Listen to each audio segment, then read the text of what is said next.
Good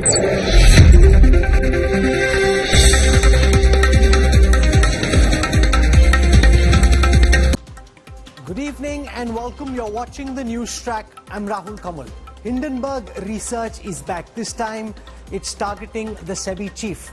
The government says this is a plot to destabilize the Indian markets and the Indian economy. The opposition is demanding answers. It's saying that instead of giving herself a certificate of innocence, there must be an independent probe against the SEBI regulator. All the aspects of this story that's impacting politics, the economy and the markets coming up on the news track tonight.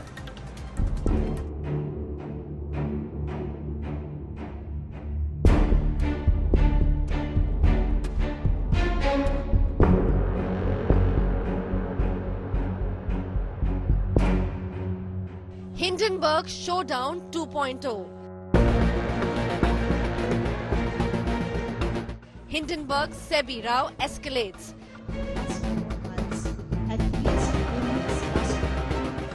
Hindenburg doubles down on charges.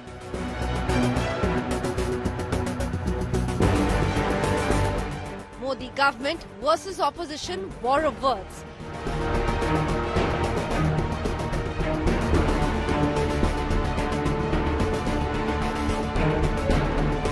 Conflict of interest or conspiracy? That is our big focus on News Track. Let me take you through the headlines I'm tracking tonight. Politics over the Hindenburg Research report escalates. Opposition demands SEBI chief's resignation and a JPC probe. BJP accuses the Congress and the opposition of trying to destabilize the country. Massive uproar over the Kolkata rape and murder case. Mamata Banerjee says she will order a CBI probe. If probe is incomplete by Sunday, pan-India protests erupt. Doctors announce an indefinite strike. India Today shows the truth of Hindus being targeted and temples being vandalized in Bangladesh. Hindu community in Bangladesh hit the streets to demand justice and safety.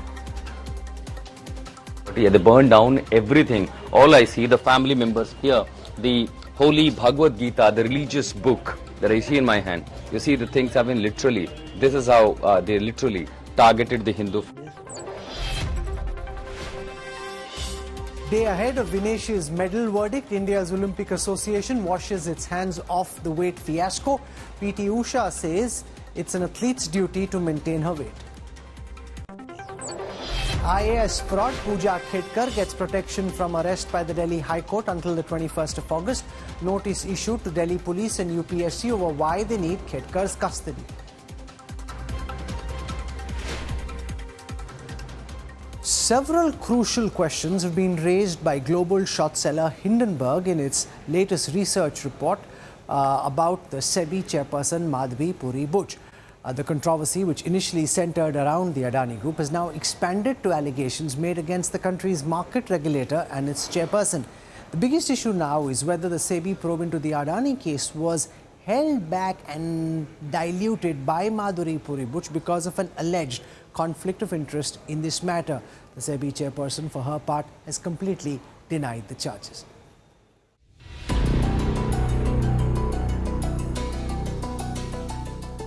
It all began with Hindenburg levelling charges of market manipulation, accounting irregularities, undisclosed related party transactions and governance failures against the Adani Group. A little more than 18 months later, fast-paced developments over this weekend muddied the water a little more. It all began with this tweet. Hindenburg announcing something big soon in India.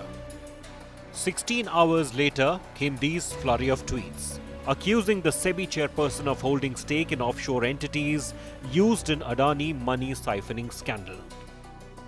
Hindenburg claimed Madhavi Puri Buch had a stake in Singapore-based fund even during her role as a SEBI director. Buch has countered this by saying the investment were made prior to 2015 and were recommended by a family friend. Hindenburg also claims the SEBI chief held 99% stake in an Indian fund with 1.98 crore rupees as revenues during her SEBI role. Buch says all disclosures were made to SEBI. The short seller also claims that Blackstone appointed Dhaval Butch as an advisor despite him lacking experience in funds or real estate. Hindenburg says the appointment was made to allow SEBI to encourage REITs, which Blackstone was particularly interested in. Butch says the appointment was due to her husband's expertise in supply management and that Blackstone was added to SEBI chair's recusal list. However, Hindenburg's latest claims have left some allegations and questions open. It is said that Madhabi Puri Butch's reply indicates a conflict of interest. It also points out that Butch redeemed stakes in her husband's name using private email, raising questions about other investments done by the SEBI chair in her husband's name, about Dhaval Butch's clients being regulated by SEBI, about the full list of Agora clients ever being released, and whether the SEBI chair could commit to a full, transparent and public probe. The government and several industry bodies have rallied around SEBI and its chief for now. However, an aggressive opposition is keeping up the pressure for a larger probe into the matter. Bureau Report, Business Today Television. Before we get into the politics of the charges leveled by Hindenburg Research, and I just want to tell our viewers that Ravi Shankar Prasad, senior BJP leader, will be joining me, as also Praveen Chakravarti from the professionals wing of the Congress. I want to speak first to Siddharth Zarabi, managing editor at Business Today Television. Also with us is Shail Bhatnagar, chief analyst and editor of stock markets at Business Today.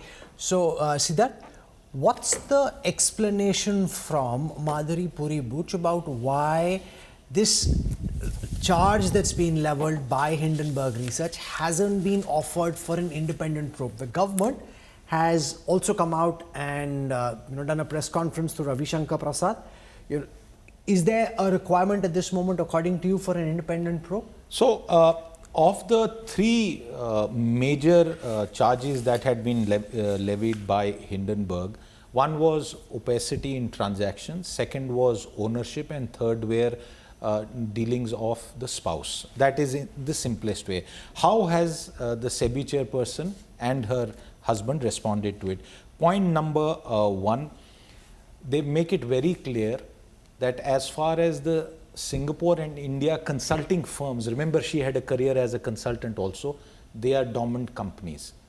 Share ownership of 99% is fine. I don't think there's any law against that. That's what they're saying. The second point, which is related to the charge of putting money in an entity that went ahead and invested in the Adani group, has not just been denied by them, it has been denied by the entity in question, which is called 361, earlier called IIFL, who have made a regulatory disclosure in India, where they say very, very emphatically that there is no question of such a thing happening. In fact, I'm going to try and cite that paragraph, Rahul, for our viewers. Throughout the fund's tenure, IPE Plus Fund 1 made zero investments in any shares of the Adani Group, directly or indirectly through any fund. No investor had any involvement in the fund's operations or investment decisions. These are the two key points. And what has happened, Rahul, is very interesting. Unlike last January, where we saw Hindenburg double down, more details come, and that market cap erosion of $150 billion plus, this rejoinder, so to say, of this flurry of clarifications in the 24 hours after the first release, Hindenburg seems to be backpedaling on the charge that Mr. Butch had something to do with Blackstone in influencing SEBI for its real estate investment trust regulations. There's no mention of it. It also seems to now say, and I'll try and quickly paraphrase that, they now end up saying that her reply indicates conflict of interest. This is their claim. They also say that she redeemed the stake in that fund in her husband's name using private email. Make what you make of it. And then it says, seeks more disclosures. What other investments has been done in the husband's name, Mr. Bush's name? Are his clients regulated by SEBI? Will they release the full list of clients of consulting companies, which has been answered by them saying that they are dormant companies for quite some years? will SEBI chair commit to full transparent public probe? So I guess the goalposts have moved in less than 36 hours from an original charge, the centrality of which was that the current SEBI chairperson of India had put in money in an offshore entity which went and invested in Adani. And that was pretty explosive. Now, but the company against whom the charge was leveled has come out and put a statement saying they didn't invest in any Adani counters. The opposition, though, is asking for an independent probe, saying everybody can't be giving themselves certificates of innocence. Let it be probed. Now, I'm joined by Shail Bhatnagar, Chief Analyst and Editor, Markets at Business Today. Shail, the markets opened quite nervous and anxious, and then very quickly the broader markets at least seem to have recovered. Give our viewers your reading of what happened through the day today and what's likely to happen tomorrow and over the next few days. Hello, Rahul and Siddharth. Thank you for having me here. Well, it took us about less than 10 minutes to sidestep the googly that Hindenburg was trying to bowl, and the markets being fairly mature, and of course you had the entire weekend to study this in detail. They decided that enough was enough, and some of them, the smart investors, took this opportunity to buy into a lot of Adani stocks at lower levels. I'll just give you an idea, Rahul, as to how this was negated by the market. Adani has 10 stocks listed on Indian bourses, and all 10 of them, while they ended in the red, but they rose dramatically and appreciably from their day's low, anywhere between 1.5% to 11.5%. So the initial knee jerk that was there because of this report, it just ended in about 3-4 minutes. And from then on, you saw a lot of buying coming in. And some of these stocks, like Adani Green, actually ended in the green, up about 1%. And of course, we also saw a green tick on Ambuja Cement. So the market has more or less decided that this is a non-story or non-event. And as Siddharth very rightly mentioned, that Hindenburg is now changing goalposts. That's what the story was at our end. In fact, the Nifty was also up in the green for a fairly long period of time. But then owing to profit booking and basic, money being taken away, the index ended slightly lower. As far as tomorrow is concerned, well, if today has been, the report has been negated and has been diluted, as Siddharth mentioned, I think tomorrow will be par for the course and we'll just revert back to a normal trade. Okay. Rahul. HP Ranina joins us, senior advocate at the Supreme Court, leading expert in corporate governance in the securities law.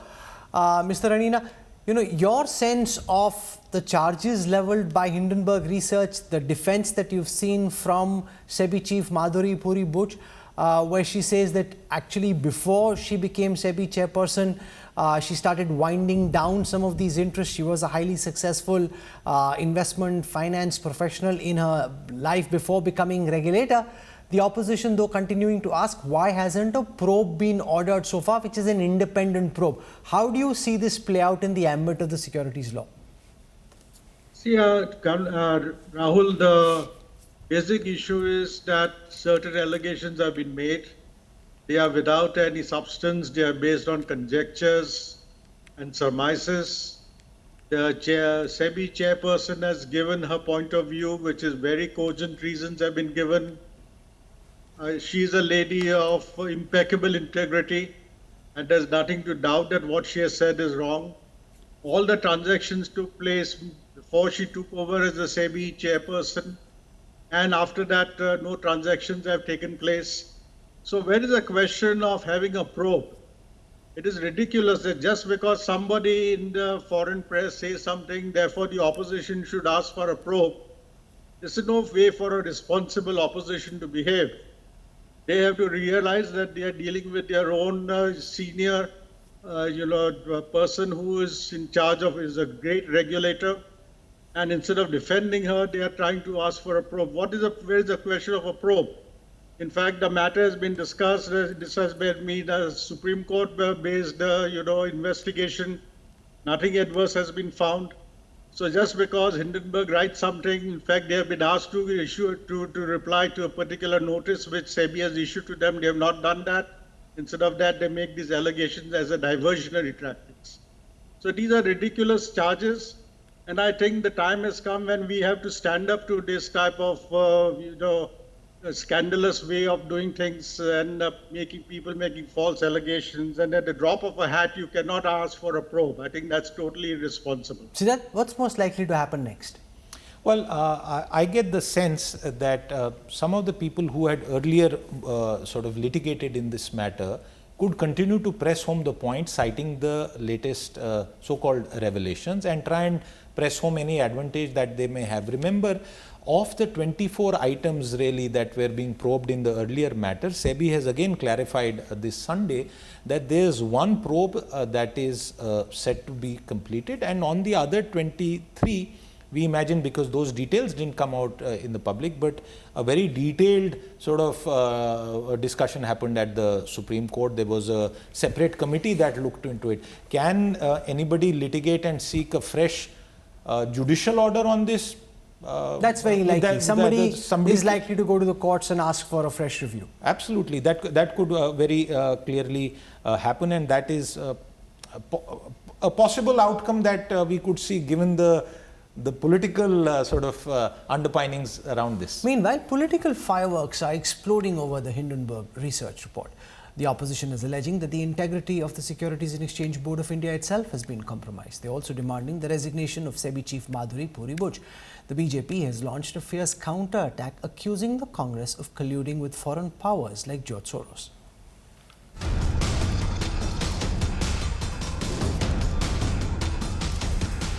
The controversy surrounding Hindenburg Research continues to intensify. Opposition parties latched onto the claims made against SEBI chief Madhuri Puri Buch. Alleging an institutional collapse in stock markets, leader of opposition Rahul Gandhi voiced serious concerns, warning of significant risks to investors in the Indian stock market. It has now emerged that SEBI chairwoman Madhuri Buch and her husband had an interest in one of those funds. The savings of millions of Indians, hard-earned, honestly earned savings, are at risk. Slowly becoming crystal clear why Prime Minister Modi is against a joint parliamentary committee looking into this matter.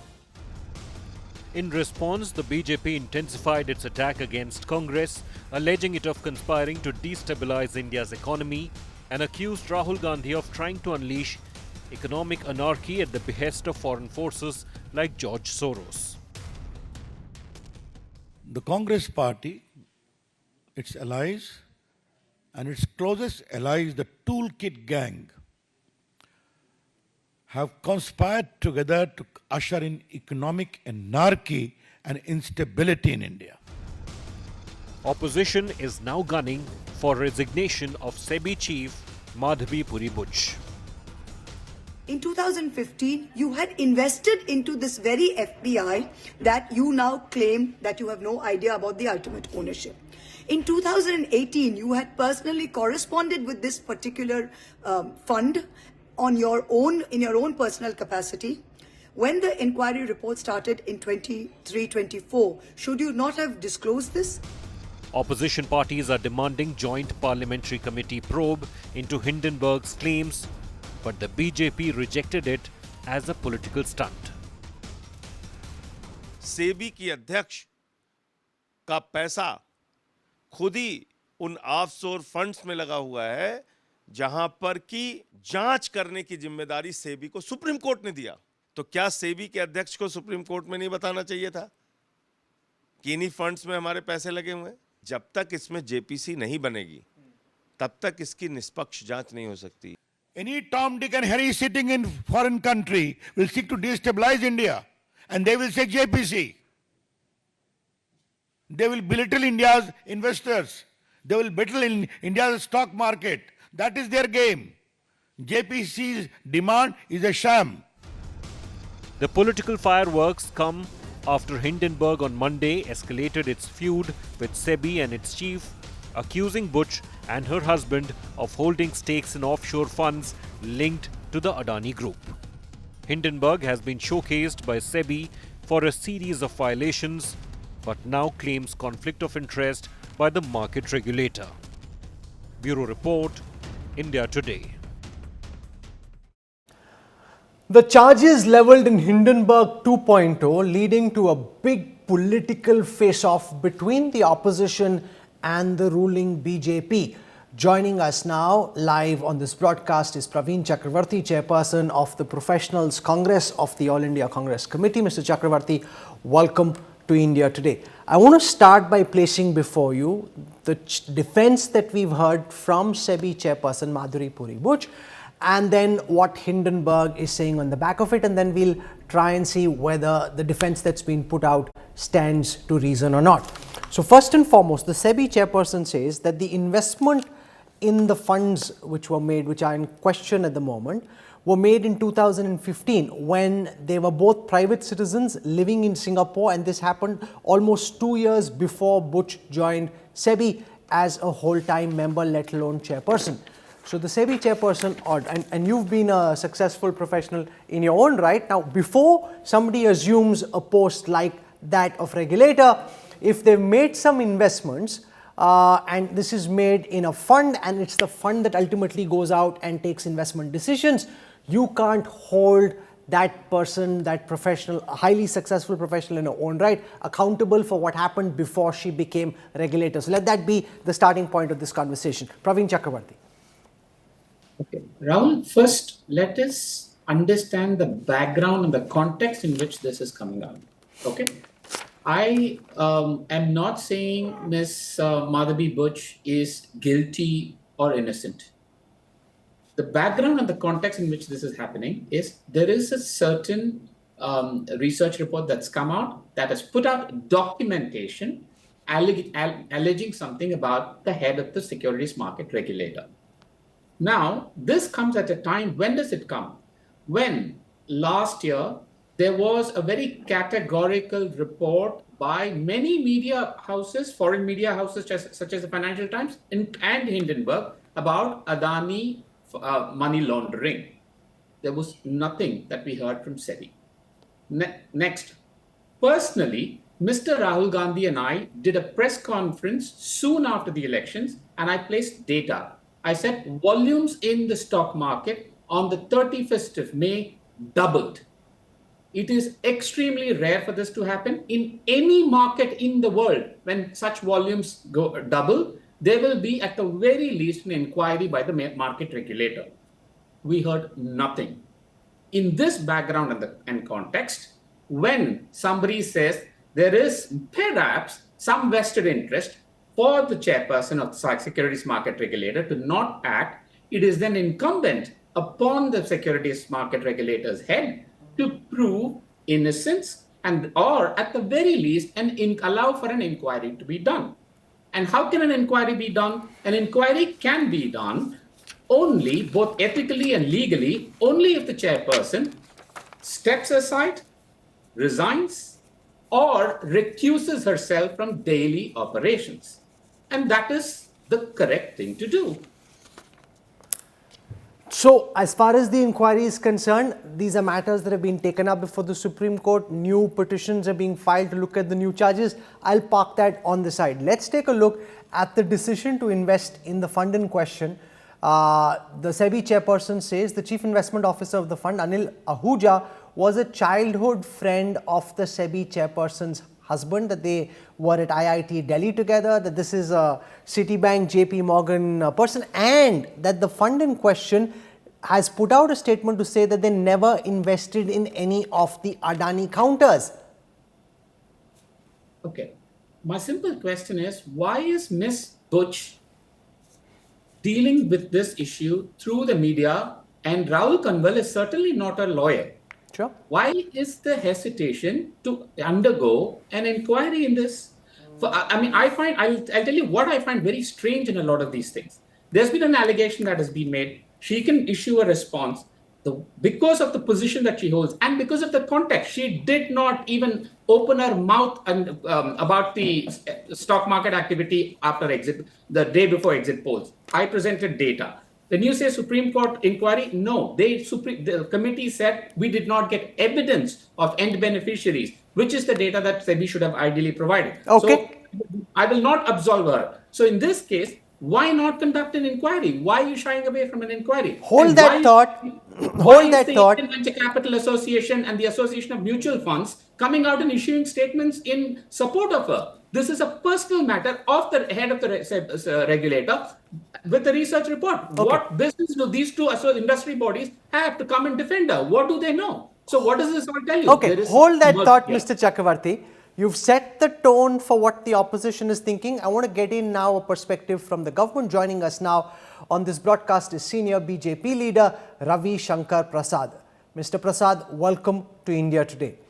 The first question that's being asked by the opposition in this Hindenburg 2.0 saga is, why is the SEBI chairperson fighting this battle by putting out statements through the media? Why does she not resign, recuse herself, or at the very least order an inquiry? Who will regulate the regulator? Should there not be some independent inquiry rather than the SEBI chief giving herself certificates of innocence? Ravi Shankar Prasad, welcome, sir. First of all, it is the second report by Hindenburg. The first came before the elections. The Supreme Court inquired, 24 inquiry reports in all. SEBI has issued a notice to Hindenburg. Who is Hindenburg? Biggest investor is George Soros, a rank India, anti-India investor. You know it very well. We have talked about it. How he says there is no democracy in India, there is no secularism in India, and he undertakes a hit and run campaign globally against India and India's interest. That is what Hindenburg is about.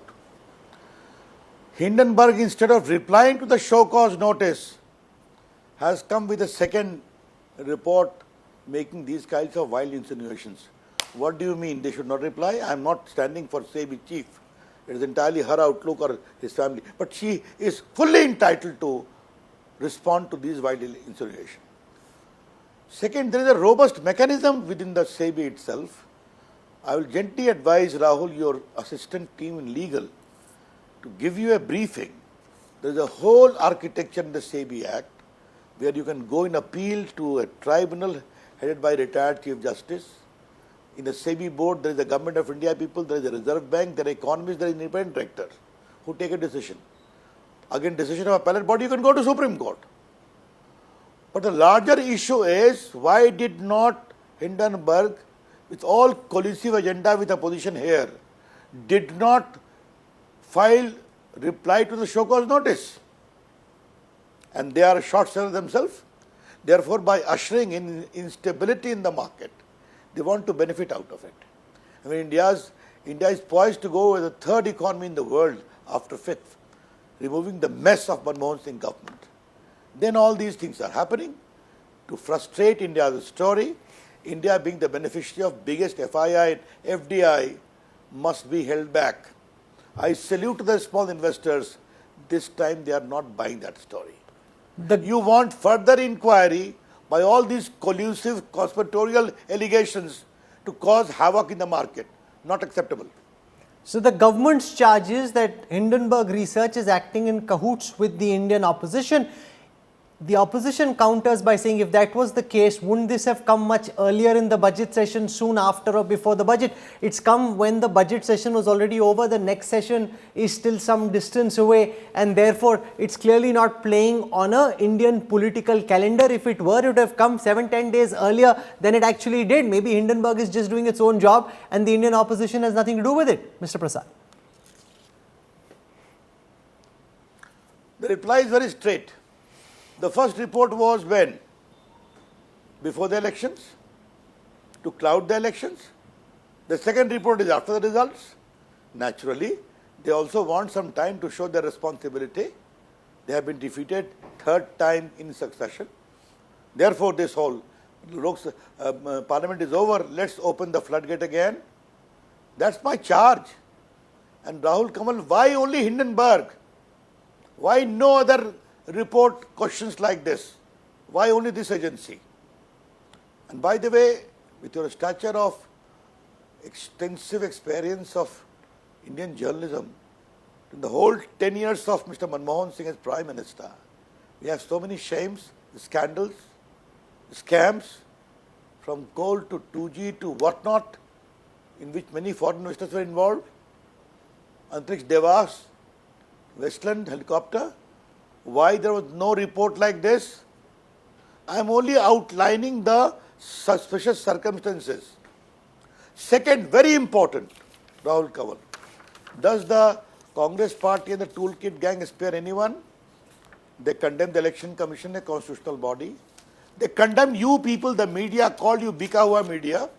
If we say like that, then we will be hanged by you people. We will never say that. We respect you media and freedom of speech and expression. Do they spare the CAG? Do they spare the CVC? Therefore, SEBI is a very small body for them. They never care about institutions, but we care about India's economic stability, and that they want.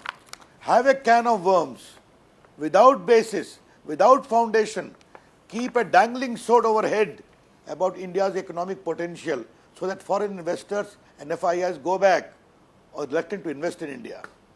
Should that be allowed? That's a larger question. The other question being asked, Mr. Prasad, is that Madhuri Butch remained 100% shareholder of Agora Partners. This is a consultancy firm based out of Singapore until 16th of March 2022 as per Singapore records. This is during her time as SEBI's whole-time member. And therefore, the question that is being asked is it appropriate for someone who's serving as regulator, as SEBI chairperson, to have a consultancy gig on the side, which would have been perfectly okay in her past life as a high-flying banker and investment analyst, but not if she's now regulator? I am not sitting here to speak for Madam Butch. Be very clear about.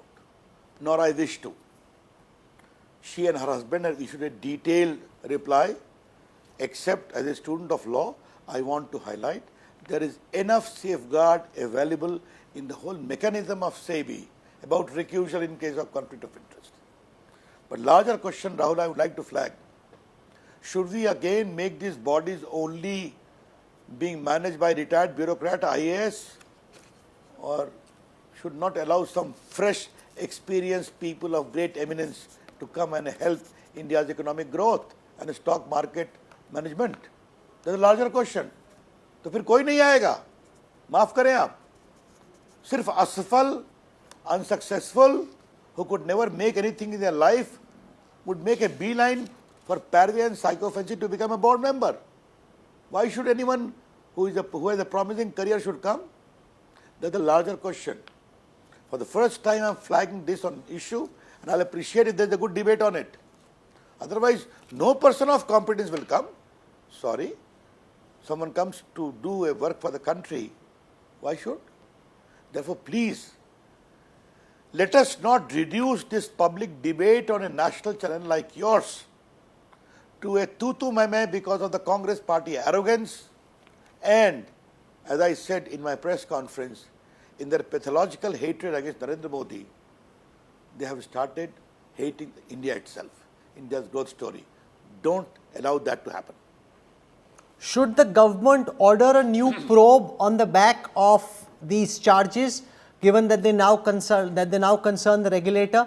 We're also being told, and you're an ace lawyer yourself, that a review petition is being filed. The same group of lawyers is coming back to the Supreme Court wanting to present this new evidence before the court and asking for the court to intervene and order an independent probe. How do you see that play out, Mr. Prasad?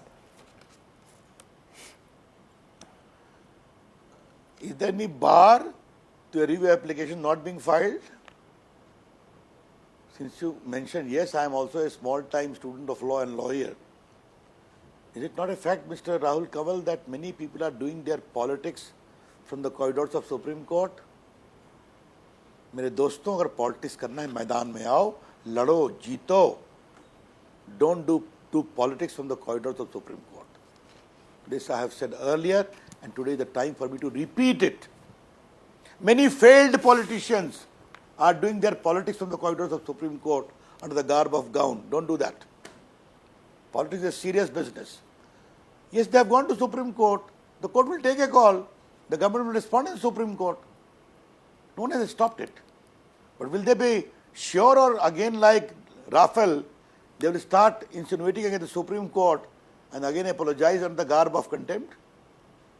Rahul Kanwal, I hope you remember the Pegasus issue, when Rahul Gandhi has said, हमारे phone को भी hack हुआ है Pegasus से. the Supreme Court ordered an inquiry, did he offer his phone for the inquiry in spite of being asked? I think that speaks enough. Spit and run away. Please don't destroy India's economic success story by making this kind of almost hateful, conspiratorial campaign for your own political end. You know, we just heard from a Congress leader before this, and he was asking why are industry bodies like the Association of Mutual Funds of India and the others jumping into the regulator's defense. Their charges, the whole ecosystem run by the government is ganging up to protect one of their own. How do you respond to how the opposition is playing this and seeing this, Mr. Prasad? Maybe they are seeing to the, I don't know what they have said, but maybe they are seeing the real game of the Congress party. That is, the stock market gets disturbed and the small investors' confidence is shaken. They also suffer, no? Do they? By the way, Mr. Rahul Kanwal, I have been told a very interesting story. I have not examined myself, but you are free to examine it if you so wish. Rahul Gandhi's asset detail in 2019 and 14 and 24, and how much stock earning he has done from his stocks investment because the stocks appreciated. I think he's also an investor, I'm told. Come on. Today, crores of Indians, millions of Indians are investing in the stock market. Allow them to have the fruits of their investment. That's all I have to tell you. One last question. Hindenburg, a short seller, being funded by George, should not be allowed to create havoc in the country. Yes. You know, one last question. It's being suggested that there is a corporate rivalry at play, that a group which has run afoul of this government, where action has been taken in multiple cases, seems to be responsible. That's the charcha in the market, the gossip in the market. Is that something which the government also believes to be true, that corporate groups are actually propping up Hindenburg Research because they have an axe to grind against the government and the current system, Mr. Prasad? Maybe there are groups and there are groups, but you know, I always talk something based on evidence or too much of suspicious circumstances. I think you'll have to await my debate next time, when I go through this today. I leave it there. Mr. Ravi Shankar Prasad, Senior BJP leader, for joining us with your thoughts. Thank you very much. I want to go back to Praveen Chakravarti from the Professionals Congress. You heard Ravi Shankar Prasad ji giving the government's perspective on this, and I'll take the first issue that he mentioned, that of a highly successful professional coming in and doing a regulator's job. Before this, the Securities and Exchange Board of India, and I say this with no disrespect to anybody else who held the chairperson's chair before this, was largely staffed by bureaucrats. Now, again, with no disrespect to IAS officers, their understanding of the markets, particularly the more sophisticated techniques that are now available, is limited because that's not their job. She was a highly successful investment professional in India, then abroad. And look at some of the moves that she's made, clamping down on futures and options, trying to safeguard retail investors, coming up with new kinds of mutual funds which again can benefit investors. Now, those are the kind of brains that you want at the helm of a body like SEBI, as would be the case with any regulator. You want the best of the best to come in and give back after playing out a successful career. The moment these kind of questions are asked, it could potentially put off people in her weight category, given their success in a private corporate life, from wanting to come and do this job, because as SEBI chief, she really can't come out and defend herself or debate against you live. Rahul, with all humility, may I say that I have had a similar track record, may not be successful by your definition. I don't know what the definition you use, but I've run a large foreign bank in India. I've been fairly credentialed with Ivy League degrees, and I was an investment professional earlier. To suggest that you can only get credentialed people from the private sector into public offices at the cost of integrity and probity is absolutely laughable. Absolutely laughable what you're suggesting. No, I'm not suggesting that. I'm making a philosophical argument. No, so that you don't get me wrong. I'm saying you want to be able to attract talent such as that, Let the me- best of the let me best, give you- to let do me the give you regulator's counter. job. In principle, that's a good thing. Obviously, if you violate any of the regulations, then that's a very big problem. But in Exactly. principle, So- getting a good regulator in who understands how the markets play is something that should be appreciated. That is, I mean, there are plenty of people who are successful, as however you've defined, and credentialed, since you all seem to be going by credentials, who are willing to do this job free for the country, having an end, doing it in a proper, clean manner with the highest levels of transparency and probity. There is no dearth of such people. The former governor of the Reserve Bank of India, Dr. Raghuram Rajan, was one such. There have been many chief economic advisors, including the current chief economic advisor, who have given up their position, who have had no such issues. So let us not even get down that path of, oh, you cannot get people unless and until they can have some shady investments in some obscure funds, and we have to put up with it so that we can No, but attract let's them to take these for a positions. moment your That is- charge that it's an obscure fund with shady investments.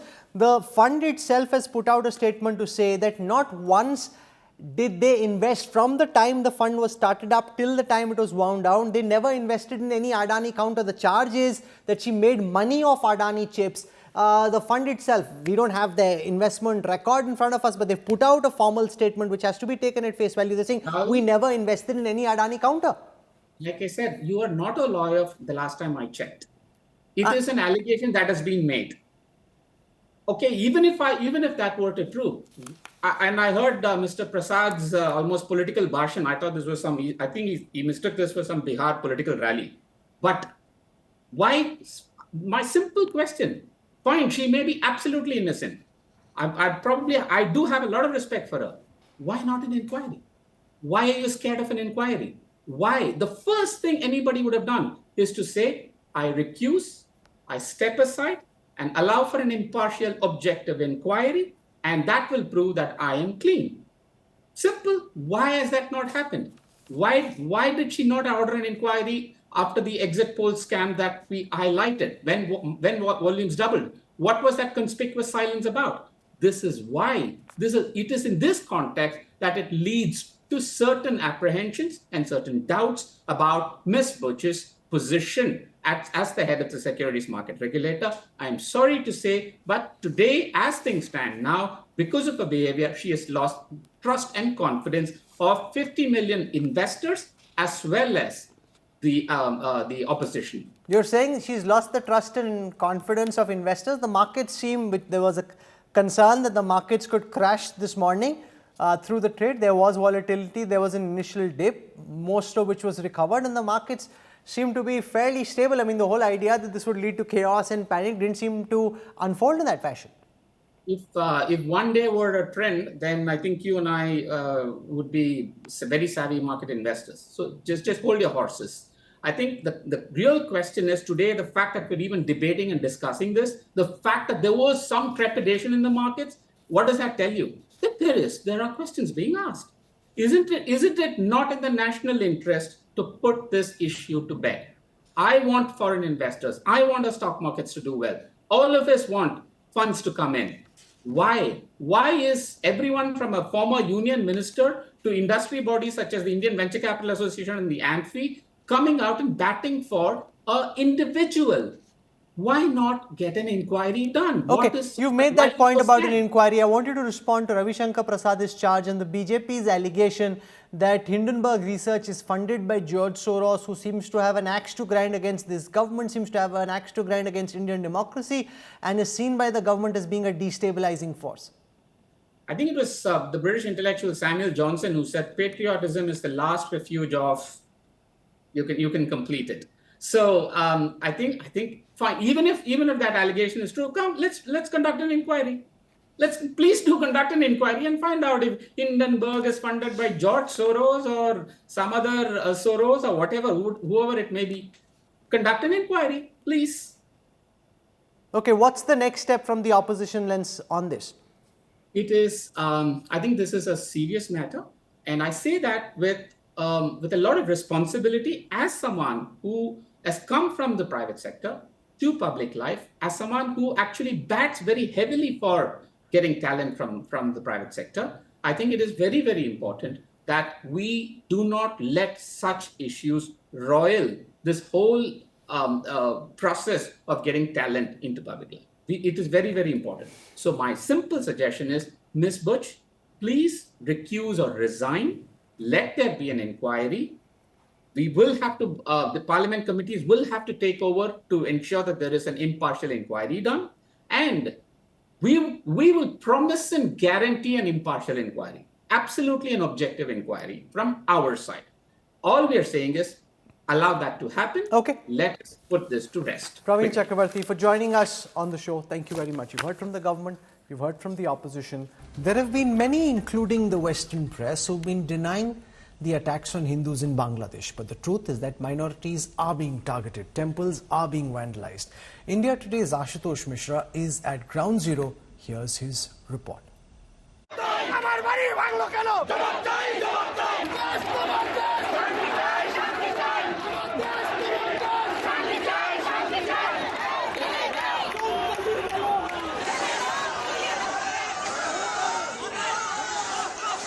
A nation grappling with a violent regime change and the deadly aftermath.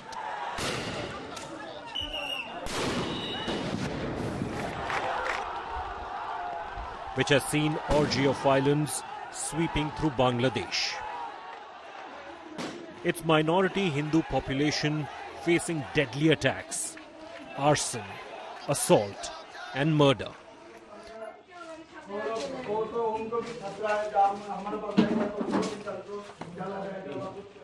India Today reached Jamaat stronghold Meherpur, where the local ISKCON temple was burnt. Holy book of Bhagavad Gita burnt, idols smashed and charred. Portraits of deities vandalized. The survivors narrate stories of horror. All of a sudden, the mob on 5th, when they came all over to vandalize and to destruct the properties. Look at this. These are all the footprints. These are the exclusive images. India Today, the first channel, is bringing you this report from the bordering areas and the bastion of the Jamaat Islami, where largely the extremist organizations carry out their activities. And on the day when in Dhaka, when there is, we say the situation is coming to normalcy in Dhaka, when the protesters were carrying out protests, it engaged into the violence. Here the extremist element, literally ransacked the entire temple premises. All I see, the holy books, Bhagavad Gita, literally burned down. And, you really cannot find out what all the holy books, the religious books, all are kept here. Somehow the followers are still coming and trying to take whatever they could, whatever is left over in this violence. These are the holy books, the prayer books of this ISKCON group, everything has been burned down. 5 तारीख के पहले जो 5 बजे लगभग 5 से 5:30 बजे इधर से वो लोग आक्रमण पहले शुरू किया। आप देखते हैं इधर जो ईट जो स्टोन और पेट्रोल का बम है वो निक्षेप करने के लगा। पेट्रोल बम लेकर के आए थे। पेट्रोल बम, गोला बारूद, बहुत कॉकटेल भी, ग्रेनेड भी के लेके आया हमारा जो मंदिर तोड़ने के लिए, ढंग से करने के लिए। इसके बाद हम मंदिर पे लगभग 16 आदमी थे मंदिर पे। एक बांग्लादेशी हिंदू, और देखिए सब कुछ जला दिया गया है, कमरे के भीतर हम हैं। Similar ghastly attacks were witnessed by members of the local Hindu community.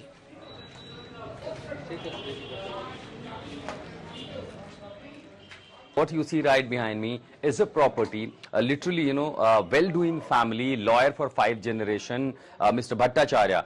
The family was in Japan, and the mob, right after burning the temple, vandalizing the temple, they came here in the property and they burned down everything. All I see, the family members here, the holy Bhagavad Gita, the religious book that I see in my hand. You see, the things have been literally, this is how they literally targeted the Hindu families. There have been loot, there have been destruction of the properties, and these images are the documentary evidence that in remote areas, all we see only the reports from Dhaka. In fact, the Western media also saying everything about Dhaka remains calm, the situation is restoring to normalcy. But it was not only limited to Dhaka as far as the violence in engaging in atrocities against the minorities are concerned. Largely it happened in the remote areas. So you go to west, you go to south of Bangladesh, you go to northwest of Bangladesh, so all these places And remember, there are often advisors, if you speak to the people, they will always say that probably it could not be safe for a media persons to go and report from these areas.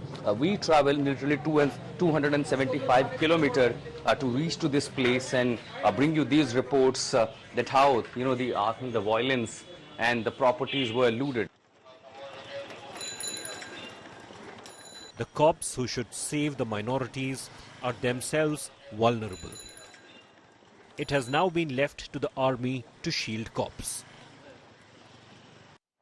India today is at ground zero in Bangladesh, and as I travel towards the bordering areas where the situation remains to be tensed, the most concerning image that I see, the police and police station being protected by the Bangladeshi army. Right behind me you see there's a police station, the Meherpur police station, and right here is the headquarters.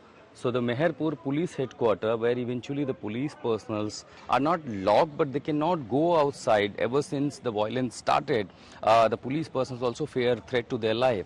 But what I see here is a police station and the police forces are being guarded and protected by the Bangladeshi army. Hindus in Bangladesh are now hitting the streets, staging protests in multiple Bangladesh cities against a genocidal attack which has been ignored by the global community. With Ashutosh Mishra in Meherpur, Bangladesh, Bureau Report, India Today.